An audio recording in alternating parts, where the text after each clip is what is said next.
بسم اللہ الرحمن الرحیم۔ چیز کی طرف سے آپ کو اسلامیات کی کتاب میں خوش آمدید، اور میں ہوں آپ کا معلم ڈاکٹر ضیاء الرحمن، اور آج ہم آغاز کریں گے سبق 5.2 کا، اور سبق کا عنوان ہے وراثت کی اسلامی تعلیمات۔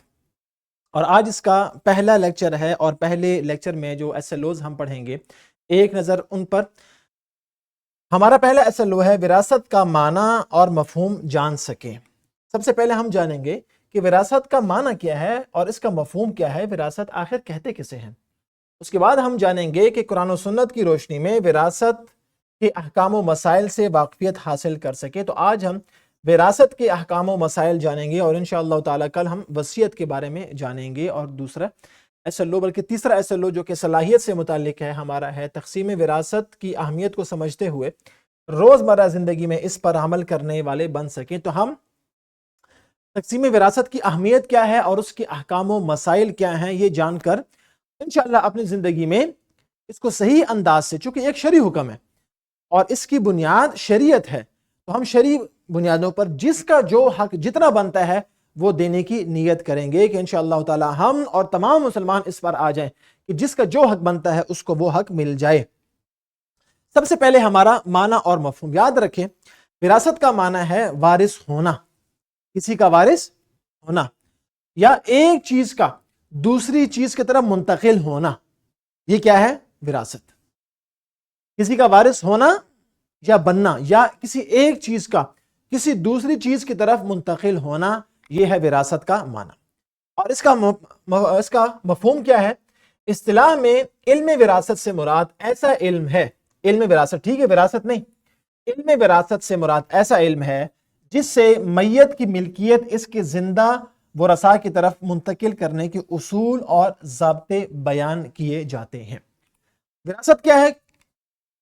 کہ جو آدمی فوت ہو گیا، ٹھیک ہے، اس کے فوت ہونے کے بعد جو اس کی وراثت ہے وہ کیسے اس کے ورثاء کی طرف منتقل ہوگی؟ اس کے اولاد ہے، اس کی گھر والی ہے، اس کے والدین ہیں، اس کے دیگر جو رشتہ دار ہیں، ان کی طرف اس کی وراثت کیسے منتقل ہوگی؟ اصول کیا ہیں؟ قوانین کیا ہیں؟ یہ قوانین جس علم سے جانے جاتے ہیں اس علم کو کہتے ہیں علم وراثت۔ یعنی ہم علم وراثت کے ذریعے یہ جانتے ہیں کہ جو میت ہے اس کے ورثاء کو کتنا اور کب حصہ ملے گا اور کب وہ حصہ ان کو نہیں ملے گا۔ یاد رکھیں، وراثت میں جو سب سے ضروری اور اہم چیز ہے وہ ہے عدل، وہ ہے انصاف، وہ ہے حقدار کو اس کا حق ملنا، جس کا جو حق ہے وہ اس کو دے دینا، یہ ہے عدل کی ضرورت ہے۔ تو یاد رکھیں، وراثت کی تقسیم کے سلسلے میں مسلمانوں کو عدل اور انصاف کا حکم دیا گیا ہے، اور یہ بتایا گیا ہے کہ وراثت میں ہر وارث کو اس کا حق دینا لازمی ہے، فرض ہے۔ اور یہ علم وراثت کی اہمیت کیا ہے کہ یہ اتنا اہم علم ہے کہ جناب نبی کریم صلی اللہ علیہ وسلم نے حضرت ابو ہریرہ رضی اللہ تعالی عنہ سے یہ ارشاد فرمایا، یا ابا ہریرہ، اے ابو ہریرہ، تعلموا الفرائض وعلموها، علم فرائض، علم میراث کو سیکھو، وعلموها، اور دوسروں کو سکھاؤ۔ کیوں؟ فإنه نصف العلم، اس لیے کہ علم وراثت نصف علم ہے۔ دیکھیں، آدھے علوم، دنیا کے تمام علوم وہ انسان کی زندگی میں ہے، اور یہ علم وراثت وہ علم ہے جو کہ انسان کے مرنے کے بعد کام آتا ہے، اور اس کا تعلق انسان کے مرنے کے بعد ہے۔ اب یہ اتنا اہم علم ہے کہ جس کے بارے میں جناب نبی کریم صلی اللہ علیہ وسلم نے یہ ارشاد فرمایا کہ یہ نصف علم ہے۔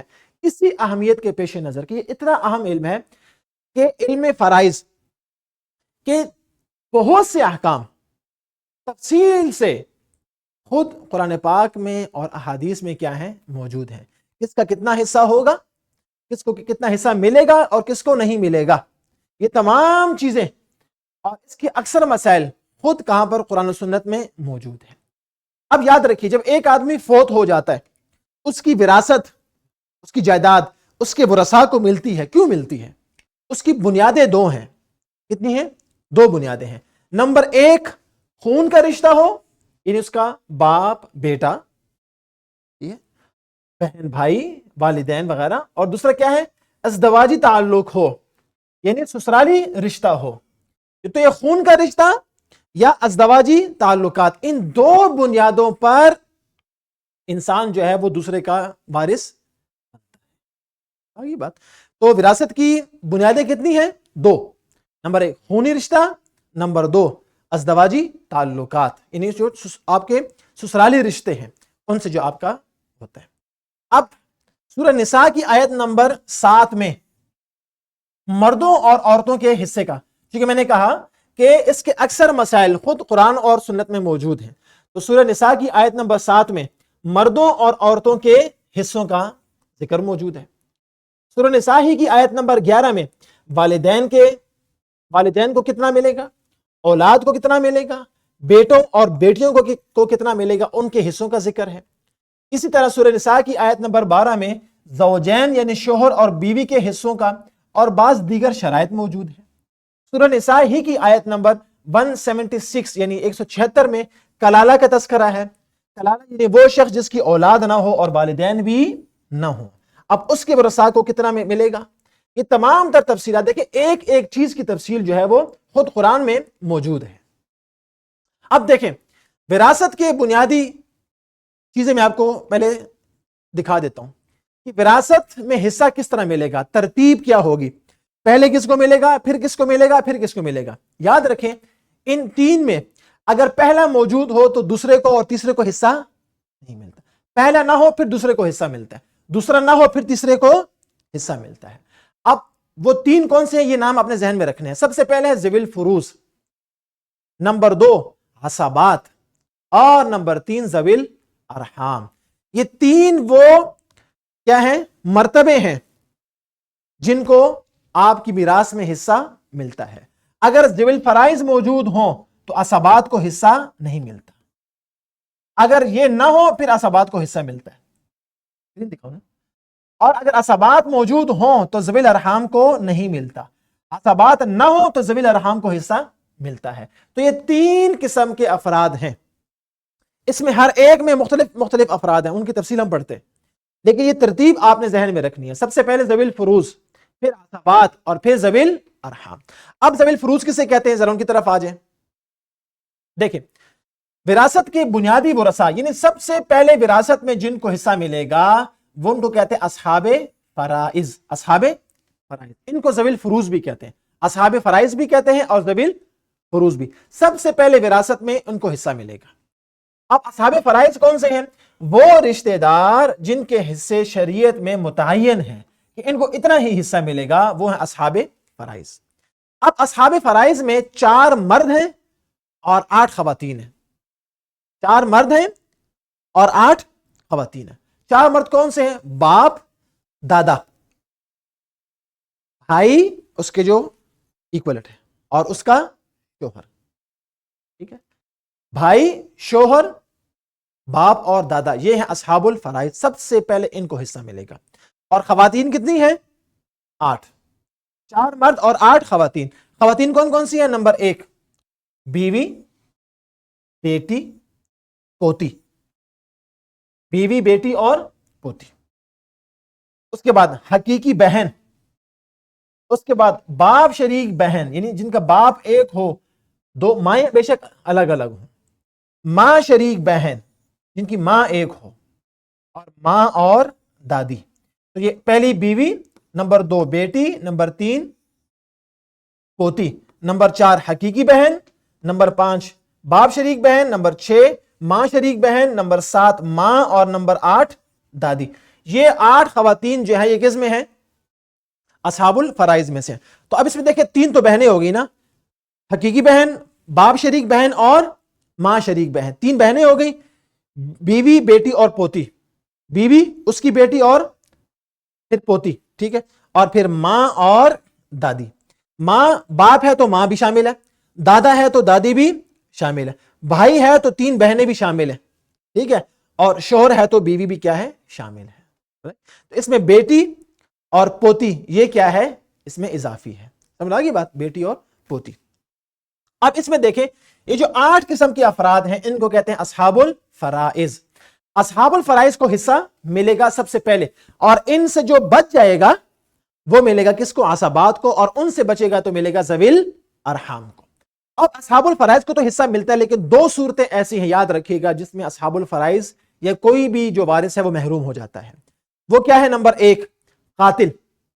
اور کافر وراثت سے کیا ہوتے ہیں؟ محروم ہوتے ہیں. قاتل اور کافر. ایک آدمی نے اپنے ہی مورث کو قتل کر دیا، بیٹے نے خدا نخواستہ باپ کو قتل کر دیا، تو اب یہ بیٹا اس کو حصہ نہیں ملے گا. ٹھیک ہے، تو قاتل اگر خدا نخواستہ کے وارث قاتل ہے تو وہ محروم ہو جائے گا. اسی طرح اگر کوئی کافر ہو جاتا ہے تو وہ بھی وراثت سے کیا ہو جائے گا؟ محروم، اس لیے کہ کافر مسلمان کا وارث نہیں بنتا. تو قاتل اگر قتل جو ہے یہ آپ کو وراثت سے محروم کرتا ہے، اور کفر آپ کو وراثت سے محروم کرتا ہے. ان افراد کو وراثت میں حصہ نہیں ملتا، یہ وراثت سے محروم ہو جائیں گے. اصحاب الفرائض کے بعد آتے ہیں عصبات. عصبات کو اصحاب الفرائض کے بعد بچنے والے مال میں سے حصہ ملتا ہے. پہلے ہم اصحاب الفرائض کو حصہ دیں گے، اگر سارا مال ختم ہو گیا تو عصبات محروم ہو جائیں گے، ان کو حصہ نہیں ملے گا. ہاں، اصحاب الفرائض کو سارا حصہ سب نے دے دیا، اس سے کچھ مال بچ گیا، تو پھر ہم کس پہ آئیں گے؟ عصبات. اور ان کے بعد ہم عصبات کو وراثت میں حیثیت دیں گے. اور عصبات کے بعد بھی اگر مال بچ گیا تو ہم دیں گے ذوی الارحام کو. اور یہ اس وقت بنتے ہیں جب اصحاب الفرائض اور عصبات موجود نہ ہوں.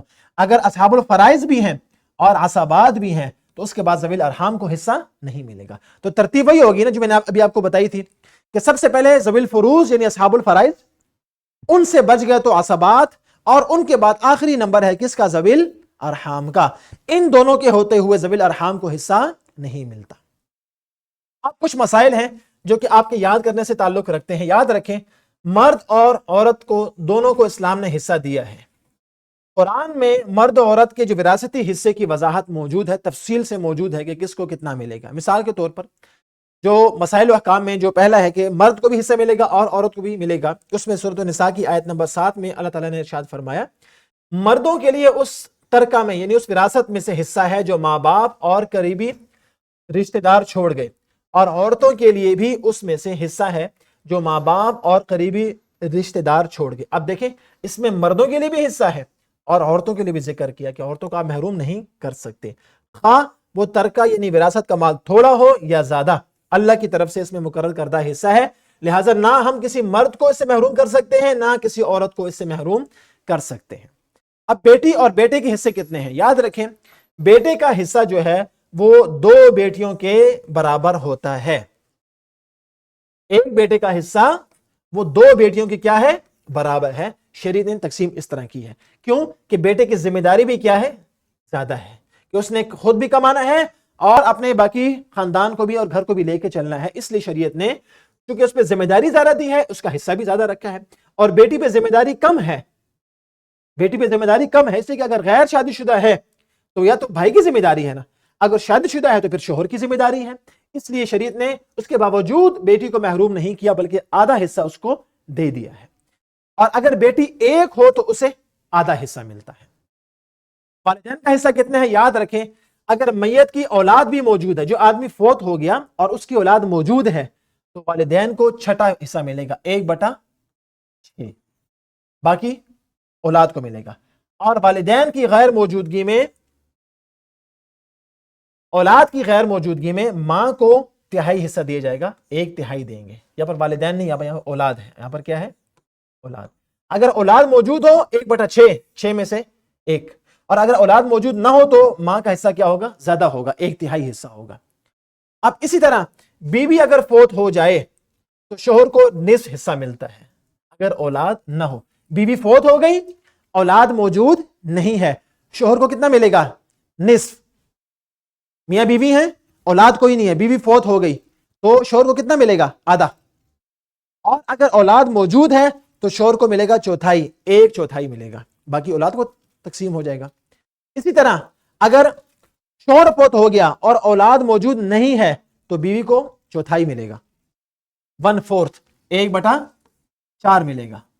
اور اگر اولاد موجود ہے تو بیوی کو 1/8 ملے گا، یعنی مرد سے آدھا. ٹھیک ہے، مرد سے آدھا ملے گا، نصف ملے گا. بھائی اور بہن کا حصہ، والدین اور اولاد کی غیر موجودگی میں ماں کی طرف سے بہن بھائی کو حصہ ملتا ہے. یعنی اگر جو آدمی فوت ہو گیا اس کے والدین بھی نہیں ہیں اور اس کی اولاد بھی نہیں ہے تو اس کی ماں کی طرف سے جو بہن بھائی ہیں ان کو حصہ ملتا ہے. اور اگر وہ 1 سے زیادہ ہوں تو سب 1/3 میں شریک ہوں گے، سب کو 1/3 میں سے ہم ہر ایک کو حصہ اس کا دے دیں گے، تقسیم کر لیں گے اس کو. اب وراثت کی تقسیم کے اصول کیا ہیں؟ یاد رکھیں بہت آسان سی بات ہے کہ وراثت کی تقسیم سے پہلے میت پر جو قرض ہے وہ ادا کیا جائے گا. اگر ایک انسان فوت ہو گیا تو وراثت کی تقسیم سے پہلے جو میت کا قرض ہے وہ ادا کیا جائے گا. اس کا قرض ادا کر دیا. نمبر 2, اس نے جو وصیت کی ہے وہ وصیت پوری کی جائے گی. ٹھیک ہے, قرض. نمبر 2 وصیت. اس وصیت کے بعد جو اس کی کیا ہے کفن دفن ہے اس کا خرچہ وہ بھی اس سے لیا جائے گا. اور تجہیز اور تکفین کے بعد جو مال بچ گیا اور جو شریعت نے اصول مقرر کیے ہیں ان مقرر کردہ اصولوں کی روشنی میں وہ مال تقسیم کر دیا جائے گا. ٹھیک ہے, یہ تھا ہمارا آج کا سبق. اور آج کی جو ایکٹیویٹی ہے وہ کیا ہے کہ طلبہ سے مختلف رشتہ داروں کے وراثت میں حصے کے بارے میں سوالات کریں. ٹیچر جو ہے وہ ابھی اس لیکچر کے اختتام پر یہ ایکٹیویٹی کریں اور ان سے جو مختلف وراثت میں جو رشتہ دار ہیں ان کے حصے کے بارے میں سوالات کریں. اور یہ طلبہ 2-2 کی جوڑی میں تقسیم ہو کر بھی سوال کر سکتے ہیں. اور اپنے خاندان میں وراثت کی تقسیم کے متعلق سوالات کو لکھیں, فرضی سوالات لکھیں اور آج کے سبق کی روشنی میں ان کو حل کریں. اسی طرح آج کے لیکچر کے ساتھ اس کی ورک شیٹ اور اس کا کوسچن بینک بھی موجود ہے جو کہ SLO بیسڈ ہے, تاکہ آپ اس SLO کو بھی اچھی طرح سمجھ جائیں, اس SLO کی مشق بھی ہو جائے اور آپ آنے والے بورڈ کے ایگزام کے لیے بھی خوب اچھی طرح تیار ہو جائیں. اپنا بہت خیال رکھے گا انشاءاللہ تعالی. اگلی ویڈیو میں پھر ملاقات ہوگی. فی امان اللہ.